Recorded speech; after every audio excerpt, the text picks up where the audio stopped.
you guys and hand over to Mark here and let him do the same. Thanks, Tommy. Appreciate it very much. Thank you, Coach Carter. I appreciate it. Guys, I went over to watch Phoenix City Central today because we've got some guys that play for us that I wanted to go evaluate, and they wanted me to send you a message. They are coming for you. So what they said, I told them I was going to speak to the Auburn players. They said, Coach, you tell them we're coming. So whatever you've been doing the last couple of weeks, keep going, because there's going to come a day where somebody's got to win the Final Four, probably you guys or Phoenix City Central. It usually ends up that way.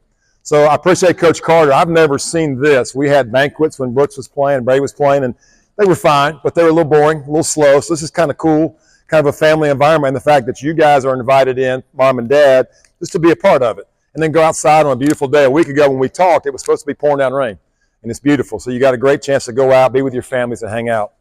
I want to do three things. I want to talk to you guys first, then talk to Mom and Dad, and then I want to tell you what I'm doing, just a little short note of where I'm kind of headed. I'm on social media. I said I never would be, and here we are. So if you've been seeing some stuff, kind of want to fill you in there. But guys, I want to share this with you.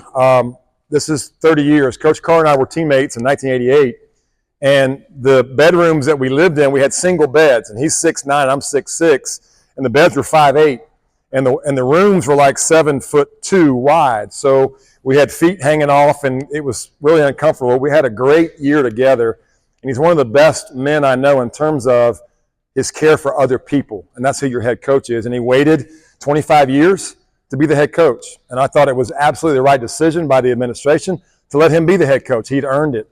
And so you're under a great administration, coaches, players, and a great man as a head coach. Not just a great coach, but a great man. I'm going to ask you guys two questions and one thought. And if you're kind of zoning out, hang with me. I'm not going to bore you long. Here's my fear for everybody in the room. When I get a chance to speak, my greatest fear is I stand here, it sounds great, I leave, and nothing happens. That's bad.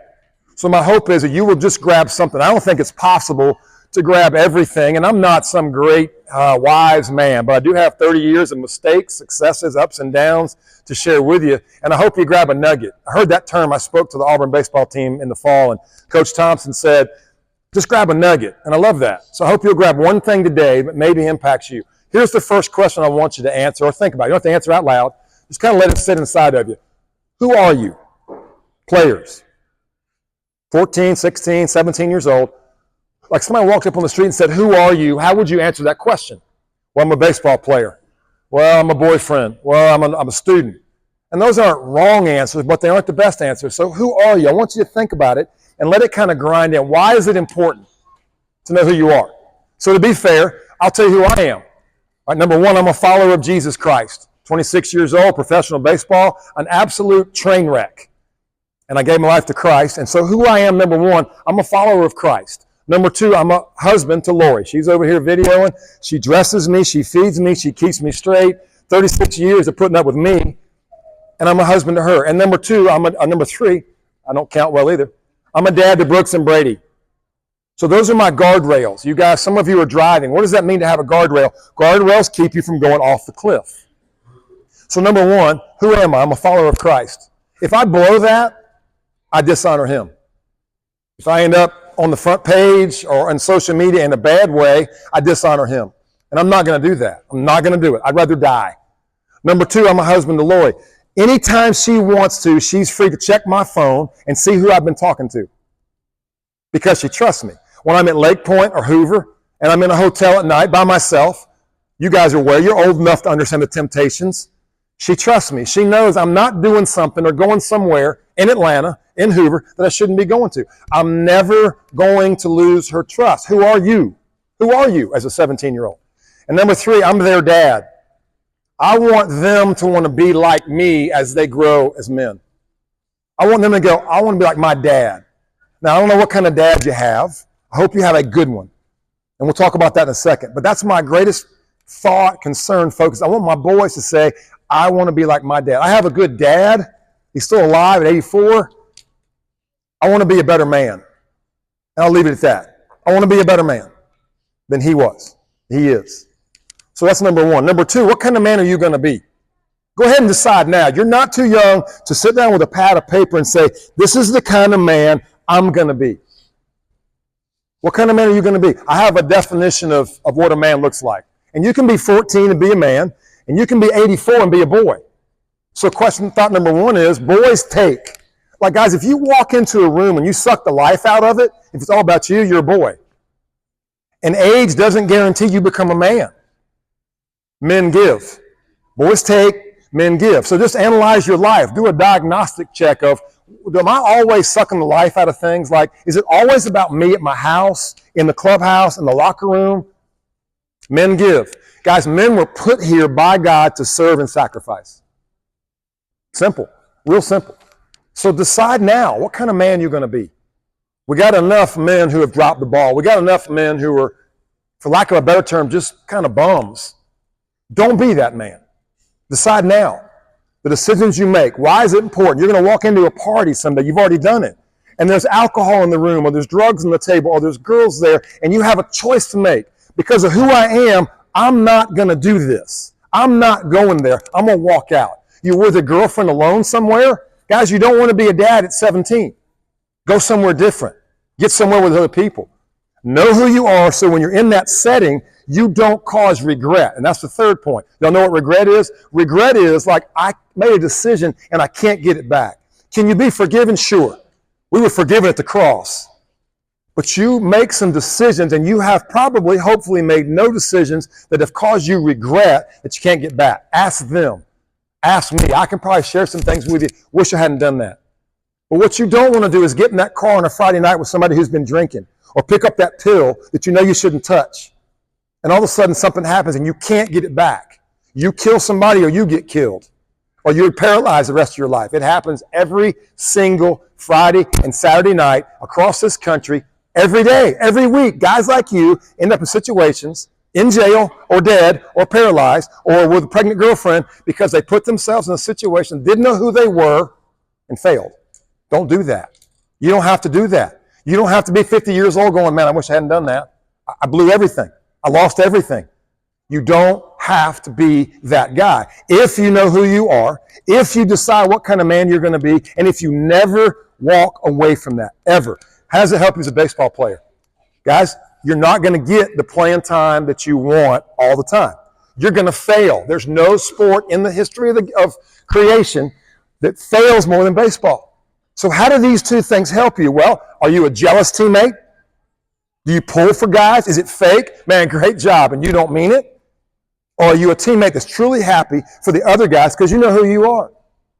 I called the game last night at Auburn. Cade Ballou and Todd Clay starting for the Auburn Tigers. Pretty cool. It happens. It might happen for you, but it's not going to happen because you wish bad things on your teammate. Because you're selfish. That's a boy. Boys take, men give. Period. It's that simple. What kind of man you're going to be? Decide now and don't wait. Okay? Mom and Dad. In August, Brady walked in the door. He's our youngest, and he had a little stint in professional baseball this summer, and it didn't go well. As a matter of fact, it was miserable.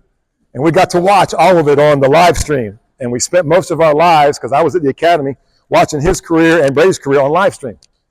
And I will stand here today and confess and be transparent to tell you that I got my self-worth out of their success and failure. And it finally hit me one day, because I was like ready to jump off a building. One of them had failed. I had watched it on TV, and I was headed to Headley Center to jump off the top floor. And it hit me that I was like, wait a minute. I'm supposed to be the baseball guy, whatever that means. Been doing this my whole life, and I tell people all the time, don't do it, and I'm doing it. I'm walking through life with my self-worth tied to their success and failure. It's a miserable place to be, and you've been there. We're people, we're humans, we love them, they're our kids. And it is the hardest sport to be a baseball parent. I don't think there's any, because there's so much failure. So I would encourage you now, and I just want to be blunt, don't meddle.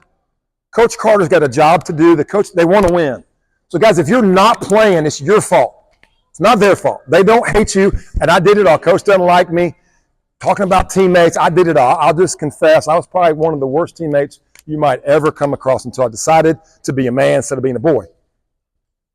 So I would encourage you guys, try to enjoy it. I don't know how you enjoy it. Todd Clay's not here today. I'm going to talk about him. His dream come true. He played for Auburn University last night, struck out twice, hit a line drive, and rolled over. And today, they upped the game to a doubleheader. I got to head that way. He's not in the lineup. Now, he's not being punished, but I saw his mom, Sandra, was walking out, and she went, and she about fell down. And I kind of laughed, and I gave her a hug, and she goes, Mark, this is awful. I said, I know. My wife's been doing it for 36 years. My wife's here, and she's been 36 years of being a baseball girlfriend, wife, mom, and I don't know how she's done it. But I just would encourage you, try to find some common ground as a parent, and I don't have a great answer for you, to enjoy this process. Your kids are at one of the top 3 programs in the state. The fact that they made an Auburn high school team is huge. 55, 60 guys tried for the 8th grade team, 20 made it.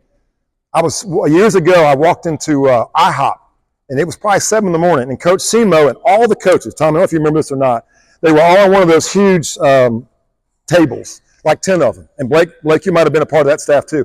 And they had bloodshot eyes, and they looked miserable because they had tryouts, and they were trying to make cuts and pick teams, and they were miserable because it's important to them. It matters to them.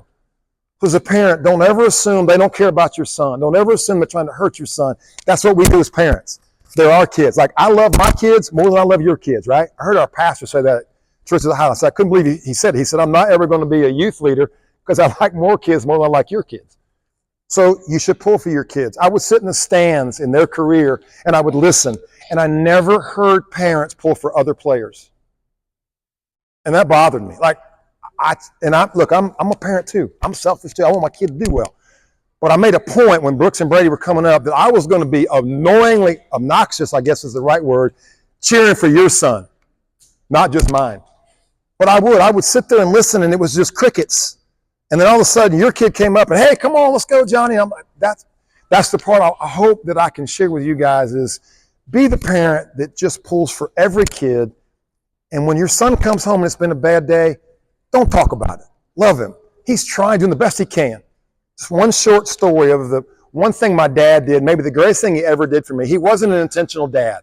We spent a lot of time together, but he didn't plan hunting trips and fishing trips with like, I'm going to pour into my son. He did it because he loved it, and I happen to love it too. But I started the SEC game against Alabama in 1991 in the Hoover Met, 14,000 people. I get 1 out. I give up 5 runs. We get beat 15-2. Like, anything more embarrassing. And I got to sit in the dugout for 3 hours and watch us get drilled. And then we walk out, and the gates open up, and the bus is over there, and my dad is standing there. Now, he's never done anything to blow me up, and I'd had success, and that was my first real just total belly flop. And I'm walking towards the bus, and it's midnight, and I'm thinking, what's getting ready to happen? And I walked by him, and he hit me on the back. And I got on the bus, and I sat in the back of the bus, and I cried my eyes out. He did not say a word. He just hit me on the back. And I don't know that I had anything ever done for me in my growth as a man than that moment. He could have said, how could you embarrass the Fuller family? How could you be that bad? 15,000 people, not a word. He slapped me on the back. I got on the bus, and we hadn't talked about it until about a month ago. I reminded him of that. He didn't remember. And in his chair, he started crying. Didn't remember. But I told him, I said, Dad, you did more for me in that one moment, and you didn't say a word. So, dads, I'm speaking to you here because we take it harder, and we let it get on us, and we don't sleep, and we want to go jump off a building.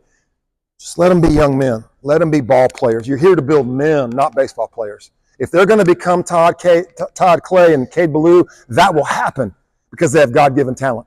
Not because you push, prod, yell, scream, and try to manipulate it. Okay? Brooks and I, that's my best friend right there sitting at that table, and Brady's my other one. And for whatever reasons, I got it right. And they call me every day now because when they were younger, I didn't ruin it. I didn't blow them up. I didn't make them feel like they weren't good enough because they had failure on the baseball field. I can't tell you how. I did have some really good mentors. But at this day as adults, they're my best friends, and we talk every day because I didn't damage it. And I hope you won't either. That's my greatest prayer for you as moms and dads, and mainly the dads, guys. We're the toughest culprits. So Coach Carter he'll meet you, he'll talk with you, but he doesn't need emails about playing time. He doesn't need you to come knock on his door. He's doing all he can to take care of your boys and win, and that's the goal. Okay, last thing is, so I'm doing this life coaching thing. A buddy of mine, guy led me to Christ, called me 9 months ago and said he was life coaching. He said, you need to be a life coach. I said, what's a life coach? He said, man, you just do what you've been doing for the last 25 years. You just pour into people. You speak publicly, you engage, you connect, you help people find their purpose and their plan. And your purpose is not baseball. It's what you do for a short window. Hopefully somebody in this room makes it to the major league. That'd be pretty cool. We ever had one, Coach Carter? We ever had an Auburn high school guy make it to the big leagues yet? 30 years. Joe Beckwith, 1971, 81. So that's what I'm doing now, guys. I'm on social media. I was the guy that said, if you ever see me on social media, call 911 because somebody kidnapped me. I'm on social media. We have this team of girls who went to school here. They work for me and my wife, who are really, really good. So anyway, the point is this: to speak corporately, to speak to teams. I have a chance to go speak to Alabama State football program in a couple of months, and Coach Robinson said, Mark, I want you to come in. Here's what I want you to share. Here's my vision. And then I want you to be available to meet with my guys one-on-one. That's my heart. That's what I want to do. That's my vision. Do I stay in baseball world? I don't know. That's God's decision. But that's what I'm doing. So if you've been seeing it, I'm sorry if the videos are kind of goofy. I'm just trying to take this stuff and do it and give it to folks who know better than me. Appreciate your time. Guys, have a great season. I think, my opinion, because I know the parts you have, I think you can win a state championship in the varsity at the varsity level. I do.